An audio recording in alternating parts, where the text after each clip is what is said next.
आप सभी को मेरा नमस्कार। 8 नवंबर 2016 की वो ऐतिहासिक शाम जो शायद आप कभी ना भूल पाएं। लगभग आप सभी ने इस समय को देखा होगा। जिनको पता है उनके लिए ये दिन हार्ट अटैक से कम नहीं था, और जिनको नहीं पता है तो मैं इस वीडियो के माध्यम से मैं आपको बताऊंगा कि उस दिन क्या हुआ था, कैसे हुआ था और क्यों हुआ था। अक्सर जब आप रोड के साइड में चलते हैं तो आपको कूड़ा करकट देखने को मिलता है कहीं ना कहीं, लेकिन इस दिन के बाद कहीं ना कहीं आपको कटे फटे नोट या जले हुए नोट भी आपको देखने को मिले होंगे। तो आखिर उस दिन हुआ क्या था? तो उस दिन हमारे देश में डीमोनेटाइजेशन का समय आया था। तो आइए समझते हैं कि डीमोनेटाइजेशन होता क्या है। तो डीमोनेटाइजेशन, जिसे नोटबंदी भी कहते हैं, इसका अर्थ है कि किसी भी देश में सरकार द्वारा बड़े मूल्य यानी कि हायर डिनोमिनेशन वाले नोट्स को बंद करना और उसके प्रयोग पर प्रतिबंध लगाना यानी प्रोहिबिट करना। वे किसी भी काम के नहीं रहते, ना ही उनसे कोई ट्रांजैक्शन आप कर सकते हैं और ना ही कुछ आप उनसे शॉपिंग कर सकते हैं। तो नॉर्मली इसमें जो पुराने करेंसी नोट्स या कॉइन्स होते हैं उनकी जगह नए करेंसी नोट्स या कॉइन्स मार्केट में लाई जाती है। तो भारत में डीमोनेटाइजेशन 3 बार हुआ था। पहली बार 1946 में, दूसरी बार 1978 में और तीसरी बार 2016 में, जिनमें अलग अलग डिनोमिनेशन वाले बैंक नोट्स को डीमोनेटाइज किए गए थे। तो डिनोमिनेशन पर मैंने एक वीडियो पहले ही बनाया हुआ है, तो आप चाहें तो उसे देख सकते हैं। इसका लिंक मैंने डिस्क्रिप्शन बॉक्स में दिया हुआ है। तो अब जानते हैं कि 3 बार के डीमोनेटाइजेशन में कौन कौन से डिनोमिनेशन वाले बैंक नोट्स को डीमोनेटाइज किया गया था।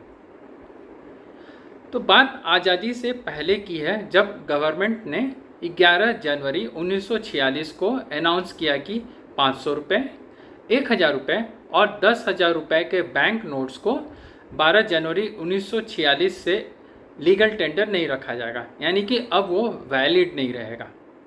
तो उस समय के इंडियन एक्सप्रेस न्यूज़पेपर के फ्रंट पेज में भी ये आया हुआ था कि ऐसा इसलिए किया गया है क्योंकि ब्लैक मार्केटिंग, जिसे काला बाजारी भी कहते हैं, उसे नियंत्रण किया जा सके। इससे हुआ ये कि जनता घबरा गई और अपने पुराने बैंक नोट्स को 60 से 70% कम दामों पर बेचने लगी। उस समय ऐसी भी अफवाह उड़ी कि 100 रुपये के नोट को भी डीमोनेटाइज कर दिया गया है, जिसके कारण लोगों में अफरा तफरी मच गई और वे 100 रुपये के नोट को लेने से इनकार करने लगे। उस समय के डीमोनेटाइजेशन को death blow to black marketeers बोला जाता था, यानी कि काला बाजारी करने वालों पर घातक चोट। उसके बाद 1954 में आरबीआई ने हायर डिनोमिनेशन वाले बैंक नोट्स को मार्केट में लाया, जिसमें 1000 रुपये के नोट, 5000 के और 10,000 के बैंक नोट्स भी मार्केट में आए थे। तो दूसरी बार डीमोनेटाइजेशन आज से 45 साल पहले हुआ था। तो 16 जनवरी 1978 में भारत अपना दूसरा ऐतिहासिक कदम लेने जा रहा था। उस समय के प्रधानमंत्री मोरारजी देसाई ने रेडियो पर अनाउंस किया कि 1000, 5000 और 10,000 के बैंक नोट्स को डीमोनेटाइज किया गया है, और यह कदम काले धन को लगाम लगाने के लिए किया गया है।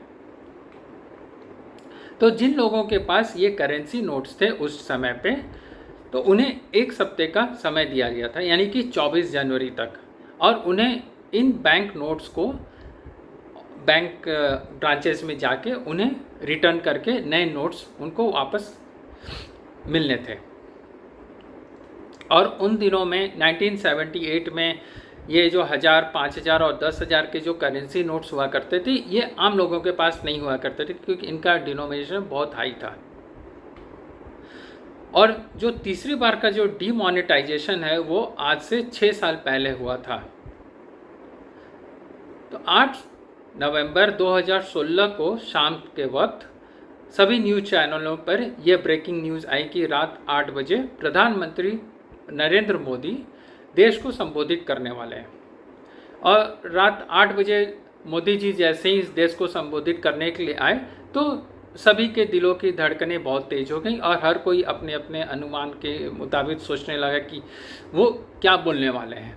लेकिन प्रधानमंत्री ने जैसे ही महात्मा गांधी सीरीज के 500 और 1000 रुपए के बैंक नोट्स को बंद करने का ऐलान किया तो सभी की हवाइयाँ उड़ गई। सभी सोचने लगे कि ये क्या हो गया, प्रधानमंत्री जी ने क्या कह दिया। तो प्रधानमंत्री जी ने कहा कि 8 नवंबर 2016 की रात्रि को 12 बजे से वर्तमान में जारी 500 रुपए और 1000 रुपए के करेंसी नोट लीगल टेंडर नहीं रहेंगे। ये मुद्राएं कानूनन अमान्य होगी। और सबसे पहले तो लोगों को लीगल टेंडर समझने में ही वक्त लग गया। तो जब प्रधानमंत्री मोदी जी का भाषण खत्म होने के बाद न्यूज़ चैनलों ने इसे विस्तार से बताया कि वो क्या कहना चाहते हैं, तब लोगों को समझ में आया कि 500 और 1000 रुपए के जो बैंक नोट्स हैं उन्हें बंद कर दिया गया है। तो प्रधानमंत्री मोदी जी की इस घोषणा के बाद लोगों के बीच नोटबंदी ही चर्चा का विषय थी। प्रधानमंत्री मोदी के ऐलान के बाद ही एटीएम के बाहर लोगों की लाइनें लगनी शुरू हो गई और अगले दिन से तो बैंकों के बाहर लाइनों के साथ साथ लोगों के बीच मारपीट की भी घटनाएं सामने आने लगी। किसी के पास 500 और 1000 के नोटों की भरमार थी तो किसी का पैसा बैंक में था। लेकिन जिनका पैसा बैंक में था उन्हें भी बैंक से पैसा निकालने में कई घंटों तक लाइनों में खड़ा रहना पड़ता था। तो ये सिलसिला अगले 50 दिन तक जारी रहा। तो लोगों को नोट बदलने के लिए 50 दिन दिए गए थे, लेकिन इसका असर काफ़ी महीनों आगे तक देखने को मिला। तो हालांकि 31 मार्च 2017 तक आरबीआई में भी नोटों को बदलने का सिलसिला चला था। 8 नवंबर 2016 को जब नोटबंदी का ऐलान हुआ उस वक्त 500 रुपये के लगभग 1716 करोड़ नोट, जबकि 1000 रुपये के 686 करोड़ नोट लोगों के बीच चलन में थे। दोनों का कुल मूल्य 15.5 लाख रुपए थी। तो आरबीआई के मुताबिक 1000 रुपये के करीब 9 करोड़ नोट यानी कि 1.3% बैंक नोट्स जो थे वो बैंकिंग सिस्टम में लौटे ही नहीं। तो जो नोटबंदी में जो नोट बंद हो गए और जिनके पास यह बैंक नोट्स थे उन नोटों का क्या हुआ? तो नोटबंदी के बाद 500 और 1000 रुपये के जो पुराने नोट्स थे उन नोटों को आरबीआई की देखरेख में जमा कराया जाता था और लोगों को इक्वल वैल्यू के नए नोट्स दिए जाते थे। तो नोटबंदी का मुख्य कारण क्या था? तो नोटबंदी यानी कि डीमोनेटाइजेशन इसलिए किया जाता था ताकि बाजार में काले धन और भ्रष्टाचार के प्रचलन को रोका जा सके और प्रचलित बैंकिंग प्रणाली की ब्याज दरों को कम करने में भी ये मदद करता था। कैशलेस अर्थव्यवस्था के निर्माण में मदद करता है और नकली नोटों को बाजार से हटाने में मदद करता है।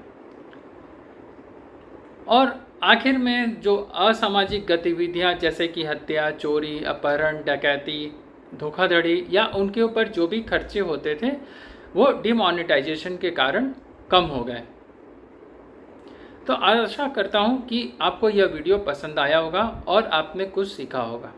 अगर वीडियो पसंद आया तो इस चैनल को सब्सक्राइब करके और लाइक बटन का प्रेस करना ना भूलें। फिर मिलेंगे एक और रोचक सब्जेक्ट के साथ। तब तक के लिए नमस्कार।